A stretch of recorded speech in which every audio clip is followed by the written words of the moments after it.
첫 번째 파트는 멤버 육성부터 시작합니다. 멤버 육성에서 제일 먼저 나오는 게 관리보다 교감이 우선이다라는 타이틀인데요. 사례로 제일 먼저 썼던 게 대한민국 양궁 이야기입니다. 양궁 너무너무 여러분 잘 아시겠지만 이번 2021년 도쿄올림픽 저희 나라가 몇 등 오신지 혹시 아시는 분 계시나요? 저희 나라가 총 이 순위로 봤을 때는 16위를 냈어요. 근데 그 중에서 금메달이 총 6개를 저희가 땄습니다. 근데 거기서 양궁이 차지하는 비중이 무려 4개나 돼요. 6개 중에서 4개. 여러분 요 밑에 자료화면 쭉 보시겠지만 저희 나라의 태극전사 6명의 양궁 선수들이 나오잖아요. 저는 6분 전부 다 이름 잘 모르겠어요. 근데 딱 2명만 워낙 인기 있는 슈퍼스타니까 우리 김재덕 선수하고 그 다음에 안산 선수하고 여름에 제가 올림픽을 보면서 막 TV에서 이제 소리로만 듣잖아요. 이렇게 이제 TV를 잘 안 보는데 소리로만 듣는데 막 안산이 대단하다, 뭐 안산이 위대하다 막 그래서 저는 이 선수 이름 안산을 모르고 갑자기 왜 우리나라 안산 도시가 뜨지? 뭐 그런 적이 있었는데 여러분 어떠셨는지 모르겠는데요. 하여튼 나중에 보면 볼수록 이 안산 선수하고 김재덕 선수하고 뭐라고 해야 되나? 그 묘한 마력이라고 해야 되나요? 쏙 빠져있는 느낌? 그래서 이제 유독 이 양궁에 대해서 제가 관심이 많아가지고 원래는 양궁 이야기를 처음에는 없었어요. 근데 전 스토리 쭉 생각하면서 책을 쓰면서 평소에 이제 제가 그 양궁에 이런 지금 기틀을 다지신 분이 서고원 감독이라고 계시거든요. 서고원 감독님은 제가 이 스피치도 많이 듣고 워낙 제가 존경하던 분이어가지고 그분 이야기를 쓰는 와중에 갑자기 양궁이 확 떠버린 거죠. 그래서 양궁에 대한 이야기를 제일 먼저 해야겠다. 그래서 양궁을 멤버 육성의 파트 1의 첫 번째 스토리로 제가 집어넣습니다. 양궁 이야기를 먼저 해보겠습니다. 여러분 우리나라 쭉 그 자료화면 제가 가져왔는데 역대 올림픽 그 순위가 있어요. 쭉 도쿄올림픽 20년, 그 다음에 16년, 언제 아세요? 리오데자네이루 올림픽, 그 다음에 12년, 그 다음에 2008년. 2012년은 아마 런던 올림픽일 거예요. 아마 2008년이 베이징 올림픽이고 쭉 있는데 그 밑에 제일 하단에 제가 만든 도표 제일 밑에 하단이 우리나라가 그 올림픽에서 딴 금메달 숫자입니다. 1984년 LA 올림픽 때부터 6개, 88년은 서울 올림픽이죠. 12개.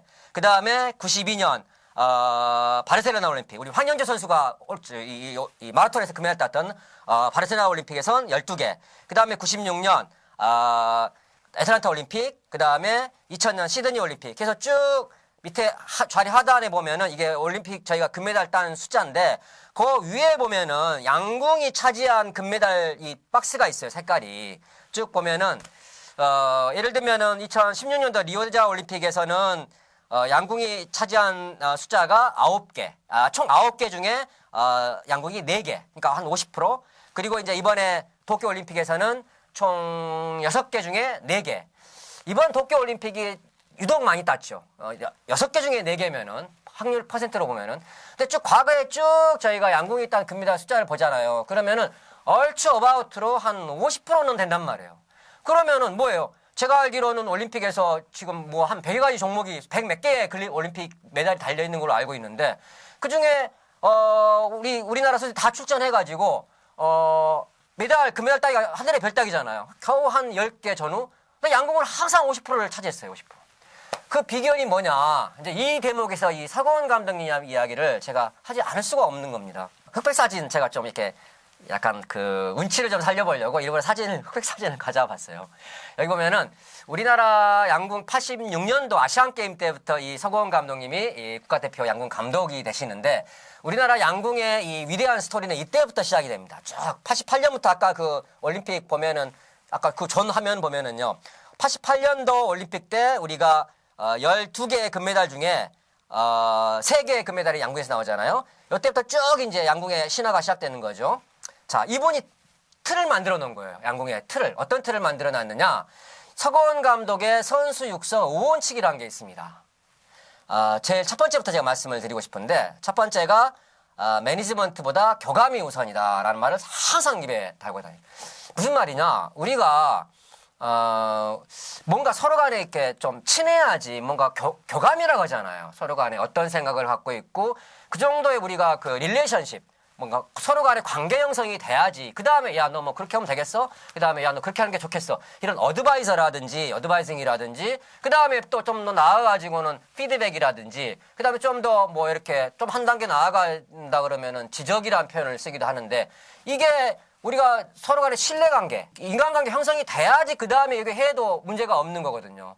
근데 인간관계도 형성이 되지 않았는데 갑자기 야, 임마, 너 이렇게 하면 난리 나는 거죠. 아무리 나의 보스라 하더라도. 자, 대표적인 사례가 우리가 2019년 7월 1일부터 발효된 게 조직 내에서 직장에서 발효된 게 유명한 법이 하나 있습니다. 소위 말해서 괴롭힘 방지법입니다. 괴롭힘 방지법.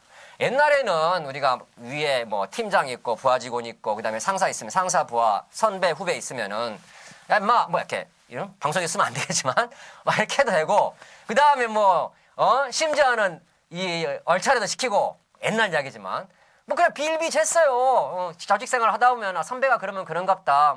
선배가 뭐라 하면 뭐라 한갑다. 그런데 이 2019년 7월 1일자로 절대 하면 안 되겠어요. 원래 이게 성추행 성희롱도 그렇잖아요. 가해자가 중심이 있는 게 아니라 당하는 피해자가 나 성추행 당했어. 그러면은 바로 성추행에 걸리는 거거든. 똑같이 괴롭힘 방지법도 위에 있는 상사가 나는 절대 그런 적 없어요. 라고 아무리 우겨도 받아들이는 이 후배, 부하가 나 굉장히 괴롭힘 당했다. 저 사람으로부터. 이러면 괴롭힘 방지법에 걸리는 거예요. 그래서 처음에 한동안 이 법이 시행이 되고 대기업에서 인사팀에서 어떤 전문이 내려갔냐면 일선의 이 팀장 리더들에게 7월 1일부터 이 법이 시행이 되는데 적어도 한 달 정도는 절대 부하 직원들이랑 밥도 먹지 마세요. 말도 함부로 하지 마세요. 교류관계 절대 갖지 마세요. 암묵적으로 이게 내려갔어요. 이유는 뭐냐? 법이 딱 한번 처음에 시행이 되면은 일단은 이게 그 시범 케이스란 게 있잖아요. 뭔가 잘못해가지고 시범 케이스로 걸리면은 이게 언론에 노출이 되고 예를 들면은 뭐 우리나라 대표적인 기업인 삼성, LG, 현대 아니면은 뭐 이런 데서 포스코라든지 야 여기서 괴롭힘 방지법에 걸렸대. 누가 모 팀장이 모 과장을 막 함부로 말하고 심지어는 욕설까지 했대. 그래서 그 모 과장이 화가 나가지고 너무 힘들어가지고 그 다음날부터 출근을 못하고 있대. 그러면 어떻게 돼요? 이게 언론사에 딱 가는 순간 그 회사는 이제 마녀사냥을 당하는 거예요. 큰일 나는 겁니다. 왜냐 첫 법이 발효되고 첫 케이스이기 때문에 모든 언론에서 이게 쳐다보고 있는 거죠. 어디가 터지나. 그래서 한동안은 인사팀에서 엄청 주의를 줬어요. 웬만하면은 후배들하고 요새 부하란 말도 안 쓰죠. 요새는 하여튼 후배들하고 말도 섞지 마세요. 심지어 밥은 절대 먹지 마세요. 자, 이런 분위기가 딱 고조가 됐을 때 제가 이제 대기업 인사 쪽하고 많이 교류 관계가 있잖아요. 뭐 모임도 많고 가서 어드바이스 해주는 데도 있고 그 말을 했어요. 어떻게 생각하냐고. 아니 무슨 이 조직생활 하는 게 소위 말해서 기업에서 조직생활 하는 거는 같이 으쌰으쌰 해보면서 성과를 내자라는 거지. 우리가 뭐 조직생활을 뭐 교도소 생활 하는 것도 아니지 않느냐.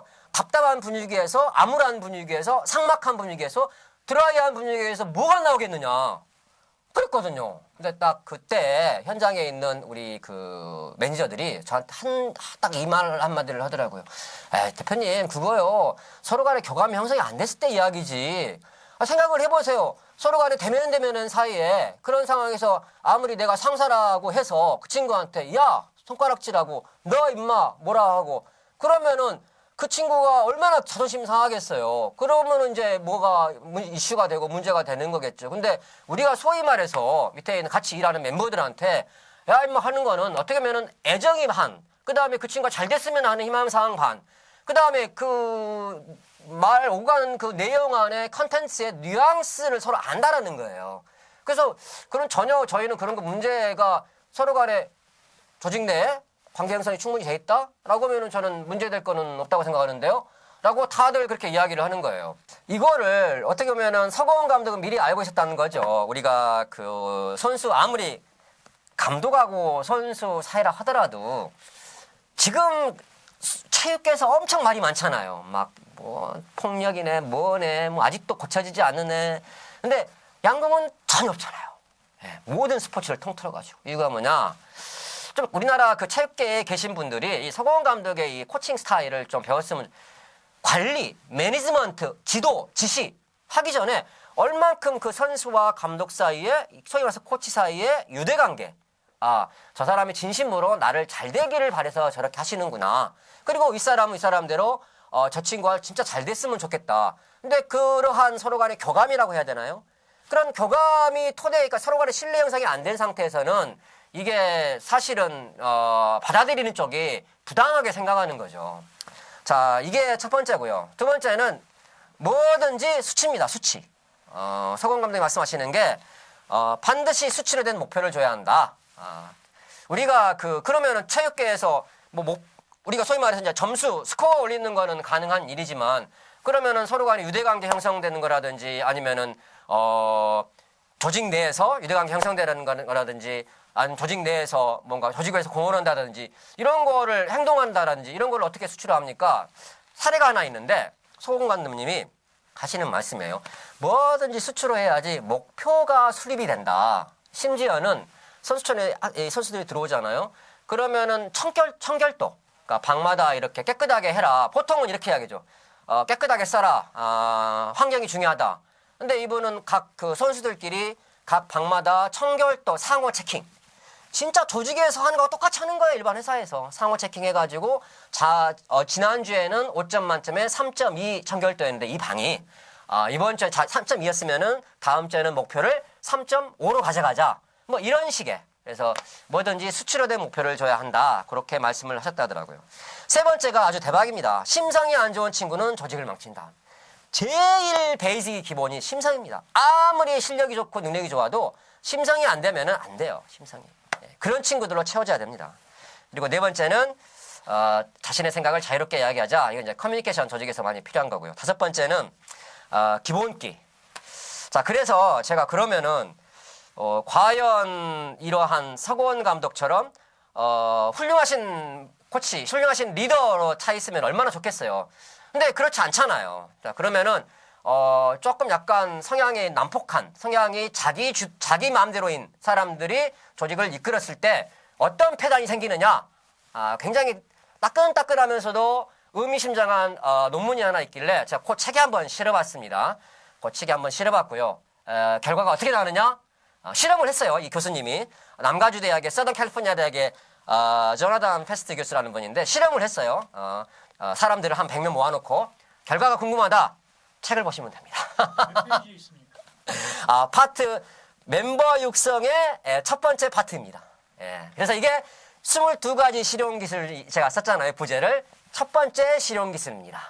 교감이 중요하다. 들어주셔서 감사드리고요. 또 다음 편에서 볼게요. 감사합니다.